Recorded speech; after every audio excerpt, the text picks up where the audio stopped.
শিল্প কারখানার এমন অপরিশোধিত দূষিত বর্জ্য মিশ্রিত তরল টিস্যুতে মিশে যাওয়া এখন অনেকটাই স্বাভাবিক ঘটনা, যাতে মিশে আছে ক্রোমিয়াম, ক্যাডমিয়াম ও সীসার মতো নানা ভারী ধাতু। আর এই বিষ মেশানো তরলেই হচ্ছে ফসল উৎপাদন। এমন চিত্র শিল্প এলাকা গাজীপুরের। তবে এমন গল্প দেশের সব শিল্প এলাকার।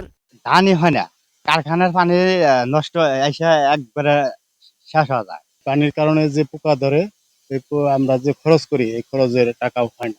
বাংলাদেশের কৃষি জমিতে রাসায়নিক সার ব্যবহারের পরিমাণ 2 দশকে আশঙ্কাজনক হারে বেড়েছে।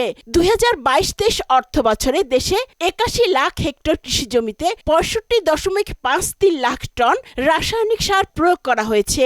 1972 সালে দেশে মোট কীটনাশকের ব্যবহার ছিল মাত্র 4000 মেট্রিক টন, আর 2022 সালে দেশে কীটনাশকের ব্যবহার প্রায় 40,000 মেট্রিক টনে গিয়ে দাঁড়ায়। অর্থাৎ 1972 সালের তুলনায় এটি 10 গুণ বেড়েছে। ওষুধ না দিলে কিছু হইব না, ওষুধ দিতে হবে, সার দিতে হবে, এরপরে কামলা বদলি আছে, লাস্টে কিছু সামান্য কিছু তাহলে থাকতে পারে, নাও থাকতে পারে। সার ছাড়া তো ফসল হয় না, দরকার দেয় নাকি। দেশের প্রায় 70% মানুষ অনিরাপদ খাদ্য গ্রহণের ফলে নানা অসংক্রামক রোগে আক্রান্ত হচ্ছে এবং এতে মৃত্যুর সংখ্যা বাড়ছে। আর টক্সিক এলিমেন্টগুলো, হেভি মেটালগুলো অ্যাকুমুলেটেড হয়, পরবর্তীতে সেটি মানব শরীরে এসে বায়ো অ্যাকুমুলেশন হয় এবং মানুষ নানা রকমের খাদ্য দূষণজনিত হেলথ হ্যাজার্ডের মধ্যে পড়ে যায়। বর্তমানে ইনডাইজেশন, অ্যালার্জি, বিভিন্ন রকমের ক্যান্সারের ও ঝুঁকি তৈরি করছে এই ইন্ডাস্ট্রিয়াল পলিউশনের কারণে। দেশের মাটিতে জৈব পদার্থের পরিমাণ এখন গড়ে 2%-এরও নিচে নেমে এসেছে।